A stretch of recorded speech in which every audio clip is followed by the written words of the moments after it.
দেবদত্ত কোনো সাধারণ মানুষ নয়, ও এ রাজ্যের রাজা। ওকে এভাবে স্পর্শ করা যাবে না।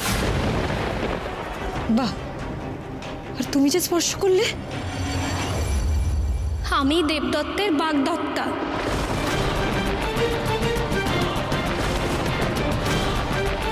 ও এ রাজ্যের রাজা হতে পারে, তোমার বাগদত্তা সেও ঠিক আছে, কিন্তু সবার আগে ও ও আমার প্রিয় বন্ধু। আমরা একে অপরের সুখ দুঃখের সাথী। অনেক বাধা বিপত্তি ঝড় আমরা একসাথে কাটিয়েছি। অনেক কষ্ট করে আমি আমার বেদকুমারকে খুঁজে পেয়েছি। দয়া করে তুমি আর আমাকে বাধা দিও না, আমাকে যেতে দাও, ওর কাছে আমাকে যেতে দাও।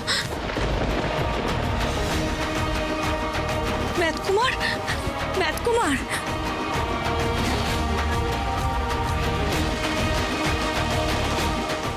বেদকুমার, বেদকুমার, তুমি সাড়া দিচ্ছ না কেন? কথা বলছো না কেন? তোমার কি হয়েছে? রূপমতি কি আমার ওপরে গিয়ে অধিকার ফলাতে চাইছে? কিন্তু এটা তো ঠিক নয়। বেদকুমার, বেদকুমার,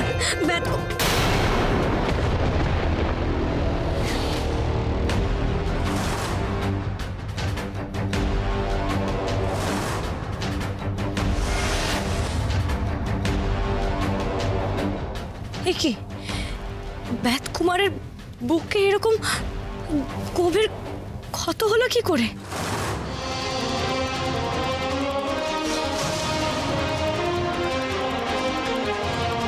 এ কি? ওর হাত তো পুরো ঠান্ডা পাথরের মতন হয়ে আছে।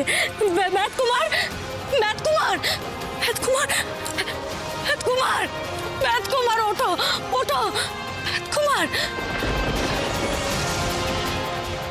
এমন করে তো কোনো জীবিত মানুষ পড়ে থাকে না।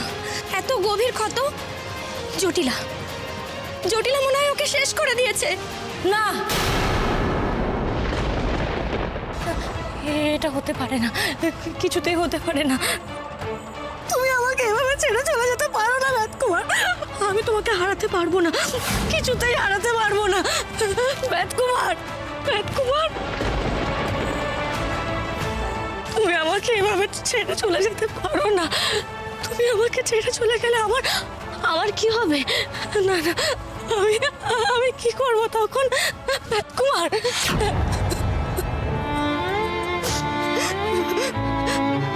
আপনি আমাকে ছেড়ে কোথাও যেতে পারবেন না, আমি আপনাকে কোথাও যেতে দেব না।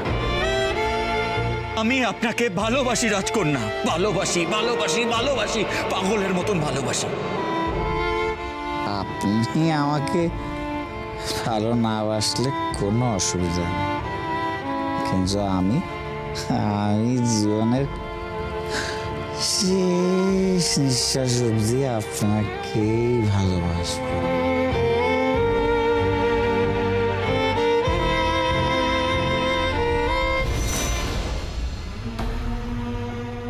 এত বছর পর তোমাকে নিজের করে পাওয়ার আগেই হারিয়ে ফেললাম।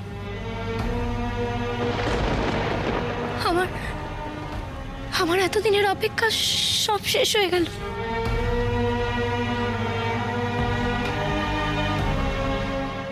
এই রাজ্যের সর্বনাশ হয়ে গেল।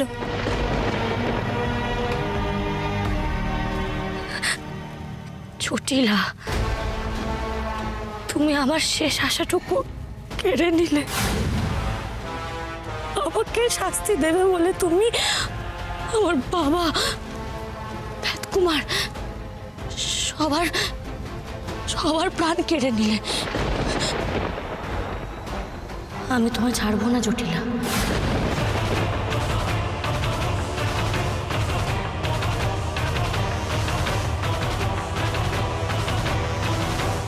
আমি বেদকুমারকে স্পর্শ করে প্রতিজ্ঞা করছি জটিলা,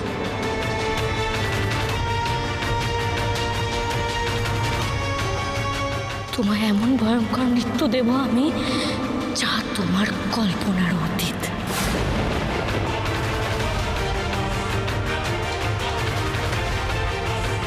ছাড়বেন না আপনি জটিলাকে। আমার প্রাণের বন্ধুকে কেড়ে নিল, ওই খোকখসিকে একদম শেষ করে দেবো আমরা।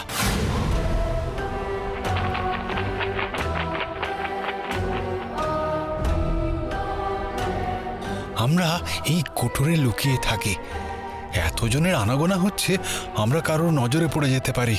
কোটর থেকে কি হচ্ছে সব দেখতে পাবো। ও মা, দেখো দেখো, সেই বড় ডালিমটা কেমন লাল আলো ছড়াচ্ছে।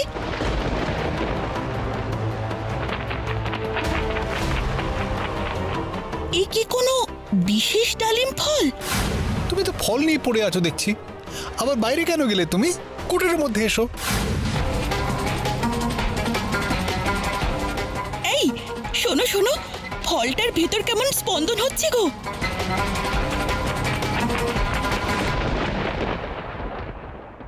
কি? ফলের ভেতর আবার স্পন্দন হবে কেমন করে? হ্যাঁ, ফল কি জ্যান্ত হয় নাকি? আমি বলছি, স্পষ্ট বুঝেছি আমি, এই ফল যে সে ফল নয়, কিছু একটা রহস্য আছে। তোমার যত উদ্ভট কথা গিন্নি। এদিকে আমি চিন্তা করছি এ রাজ্যে কিছু বিপদ আসছে না তো। ওই মেয়েটা তার সাথীদের নিয়ে গুহায় ঢুকলো, কি হচ্ছে ভিতরে কে জানে। রাজকন্যা, রাজকন্যা, আপনি আমার কথা শুনতে পাচ্ছেন? আমি জীবিত আছি। আমাকে ওই খোকখসানি চটিলা চক্রান্ত করে এখানে বন্দি করে রেখেছে। আপনি আমায় মুক্ত করুন, সাহায্য করুন, আমায় সাহায্য করুন রাজকন্যা। রাজকন্যা, আমি দেবদত্ত। কি সত্যিই তো কারোর প্রাণ রয়েছে ফলের মধ্যে, স্পষ্ট কথা বললো, কিন্তু কে কে এভাবে বন্দি?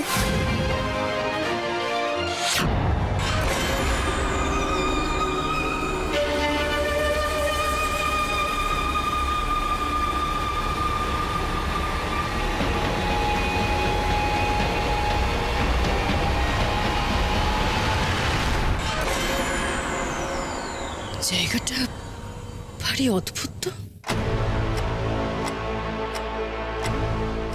খুব অদ্ভুত।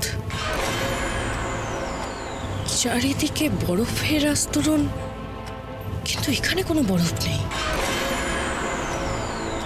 কি করে? আমি তো গোটা গনগনে রাজ্য বরফের চাদরে মুড়িয়ে দিয়েছিলাম, তাহলে এখানে বরফ নেই কেন? কিছু তো রহস্য আছে। কি রহস্য আমাকে জানতেই হবে।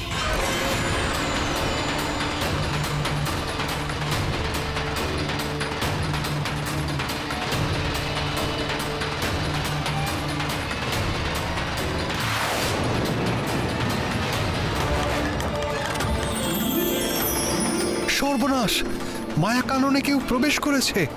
আমাদের এক্ষুনি সেখানে যেতে হবে, চলো শিগগিরই।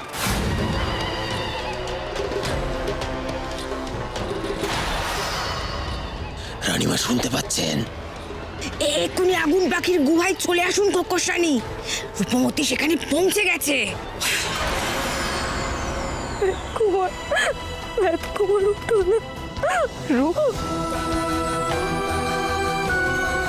রূপ, আমি জানি এখন তোকে কিচ্ছু বললে তোর মাথায় ঢুকবে না, কিন্তু রূপ, এখানে তো সময় নষ্ট করে কিছু হবে না বল। দেবদত্তের মৃতদেহ আমাদেরকে তো এখান থেকে বের করে নিয়ে যেতে হবে। না, মৃত নয় তো।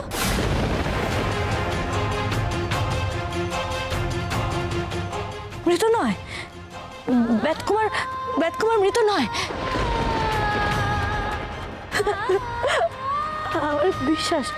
আমার বিশ্বাস ওকে বাঁচিয়ে তোলা যাবে। বন্নি, ও বন্নি, বন্নি, বন্নি, ও বন্নি, বন্নি, বলছি এ রাজ্যে কোনো বৈদ্য নেই? বলো না তুমি, এ রাজ্যে তো নিশ্চয়ই কোনো বৈদ্য থাকবে যে যে আমার বেদকুমারকে সুস্থ করে তুলতে পারবে। হ্যাঁ বলো না, তুমি তো জানবে, বলো, এটা তো তোমার রাজ্য, বলো। চুপ করে আছো কেন? কি হলো বন্নি, বলো না, এ রাজ্যে কোনো বৈদ্য নেই যে বেদকুমারকে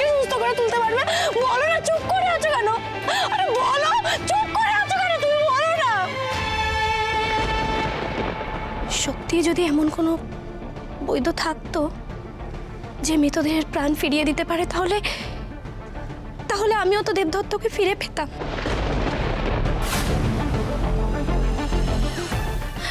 আমার হবু স্বামী তো আমার মুখটাও দেখলো না। না না না না, তুমি কেন বিশ্বাস করছো না? তোমাকে তো আমি বলছি যে বেদকুমারের কিছু হয়নি, বেদকুমার বেঁচে উঠবে। তুমি কেন বিশ্বাস করছো না? এই অরু, অরু, এই এই তুই আমাকে বিশ্বাস করছিস না? না বল, বল না, বল, তুই আমাকে বিশ্বাস করছিস না? না, হ্যাঁ? এর আগেও তো আমরা কতবার একসাথে মৃত্যুর মুখে পড়েছি। কই কই সে সব কিছু তো পার করে এসেছি। তাহলে তাহলে এখন কেন কেন হবে না? বল, কেন হবে না? এখন কেন হবে না? বল না, বল আমাকে, বল কেন হবে না? শোন, যদি যদি চিকিৎসা করাতে হয় তবুও তো দেবদত্তকে আমাদেরকে বের করে নিয়ে যেতে হবে, তাই না? বের করে নিয়ে যেতে হবে। সেই ভালো, সেই ভালো। দিদি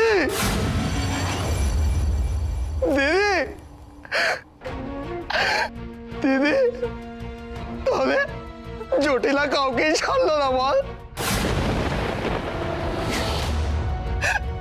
তো দেবদত্তর কি অবস্থা করেছে? না দিদি, তুইও ওকে একদম ছাড়বি না, তোকে এর চরম প্রতিশোধ দিতে হবে। যা দিদি, যা বাইরে যা, জটিলার সাথে তোকে মোকাবিলা করতে হবে। যা দিদি যা। কি অবস্থা করেছে দেবদত্তরা।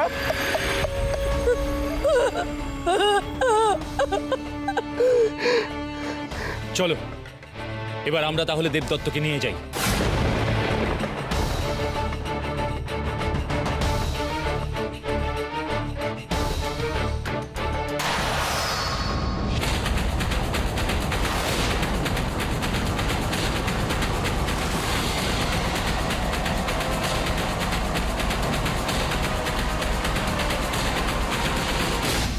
দিদি দেখ, এইসব কি হচ্ছে?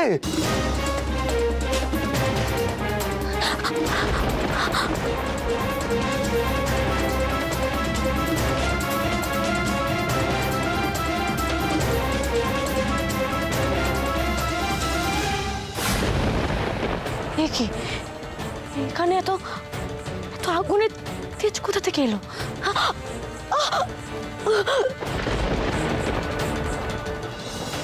হে কি, দেবদত্তের দেহটা এরকম আগুনের তৈরি স্বচ্ছগুলোকে আটকে গেল কেন? এখানে তো আর দাঁড়িয়ে থাকা যাচ্ছে না, গুহার মাটি যেন তপ্ত হয়ে উঠেছে।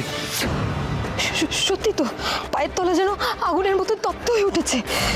পুরো গুহা কিন্তু উত্তপ্ত হয়ে উঠছে। এবার তোমরা বেদকুমারের দেহ নিয়ে বেরোবে কি করে? মনে হচ্ছে যাতে কেউ দেহ স্পর্শ করতে না পারে তার জন্য শয়তানি জটিলা এমন ব্যবস্থা করে রেখেছে। এই দিদি, আমার মনে হয় আমাদের সবার না এখান থেকে এক্ষুনি বেরিয়ে যাওয়া উচিত। আমরা নয়তো কেউ বাঁচতে পারবো না রে। শোন না, বলছি দেবদত্তর দেহ এখন নিয়ে যেতে হবে না। না না, আমি বেদকুমারকে এখানে ফেলে যাব না। দরকার পড়লে আমি আগুন নেভাবো, তাও আমি ওকে এখানে থেকে রেখে যাবো না। সবাই স্থির হ, সবাই একটু স্থির হ। যদি এখান থেকে কারোর যাওয়ার ইচ্ছা থাকে সে চলে যেতে পারে, কিন্তু আমি আগুন নেভানোর উপায় খুঁজবই। না রূপ, আমরা কেউ কোথাও যাব না, সবাই মিলে একসাথে আগুন নেভানোর চেষ্টা করব।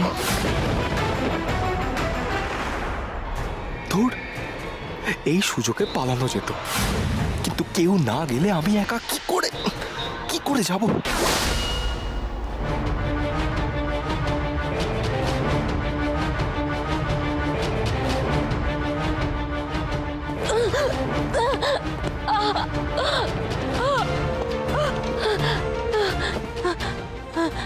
আগুন নেভানোর উপায় কোনো না কোনো তো পাবোই।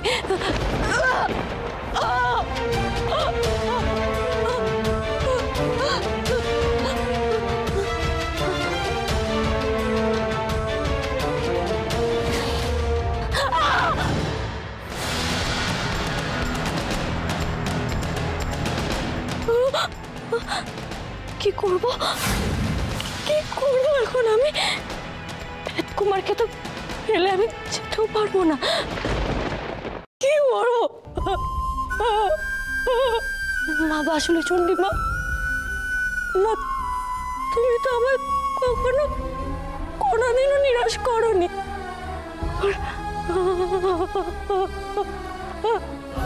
আমার বাবাকে তুমি কেড়ে নিয়েছো, কুমারকে কেড়ে নিও না। আমি কি সত্যি সত্যি ওকে হারিয়ে ফেললাম মা?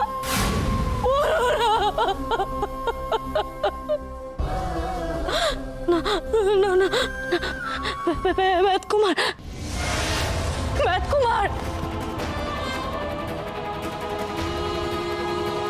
আমি তোমাকে ছাড়া কি করে পথ চলবো কুমার? তোমাকে ছাড়া আমি কি করে বাঁচবো? তুমি মনে করে দেখো, তুমি তো আমাকে কথা দিয়েছিলে আমাকে ছাড়া তুমি কোথাও যাবে না।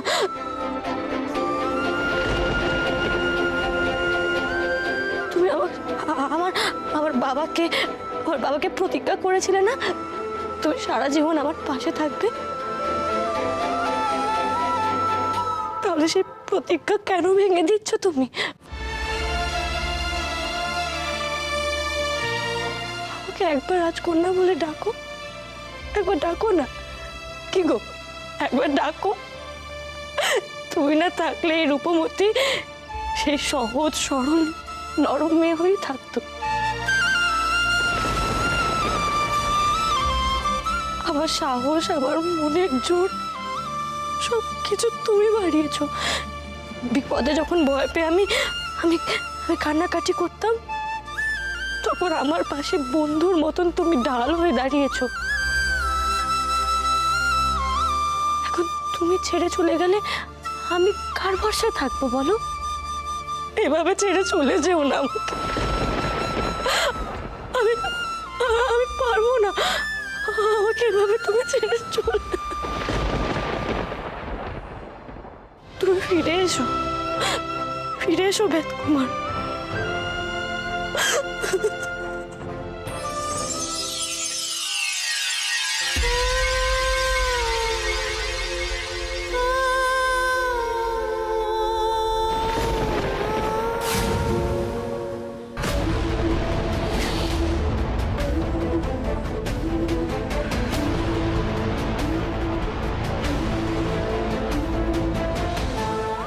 দেখ রূপ, সমস্ত আগুন নিভে গেছে।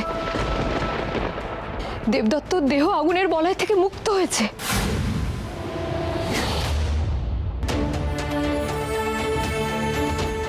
এ কি করে সম্ভব? রূপমতী কি জাদু জানে? দেবদত্তের সাথে ওর এই বন্ধুত্বের সম্পর্কটা কতটা গভীর, কতটা?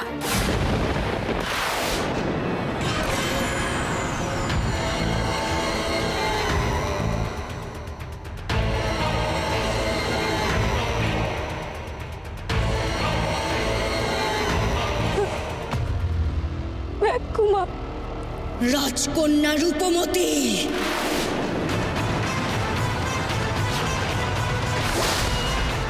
তুমি সিংহের মুখে হাত দিয়েছ। এবার নিজেকে বাঁচাবে কি করে?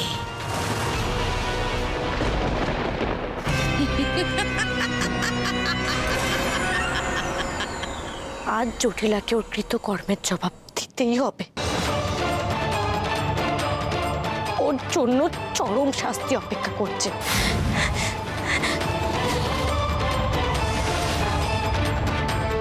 আমি ওর মুখোমুখি হব আর সমস্ত হিসেব নিকেশ আজ মেটাবো। তোমরা সবাই কুমারকে নিয়ে বেরিয়ে যাও।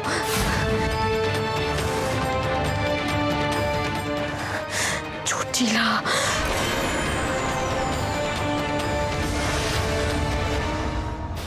রাজকন্যা রূপমতী, বাইরে এসো। খোকসানি, রাজকন্যা তার দলবল নিয়ে ওই গুহার মধ্যে গিয়েছে। রূপমতী, আমি খুব ভালো করে জানি তুমি গুহার ভিতরে আছো। সাহস থাকে তো আমার মুখোমুখি হও। রূপমতি!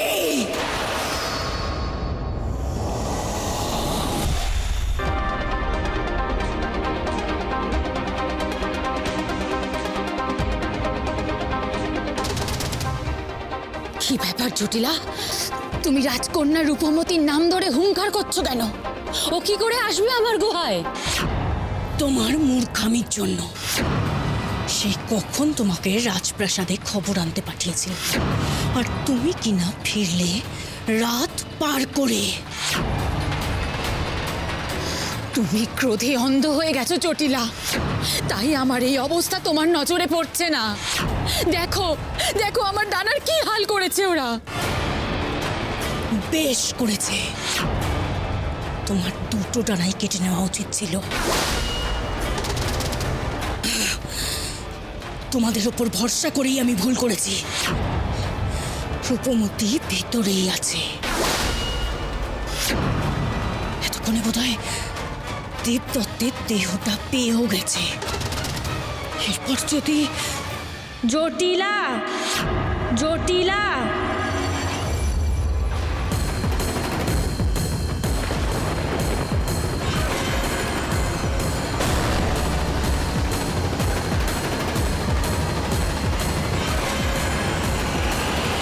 তুমি আমার যা যা ক্ষতি করেছো, এবার তোমাকে তার মাসুল গুনতে হবে।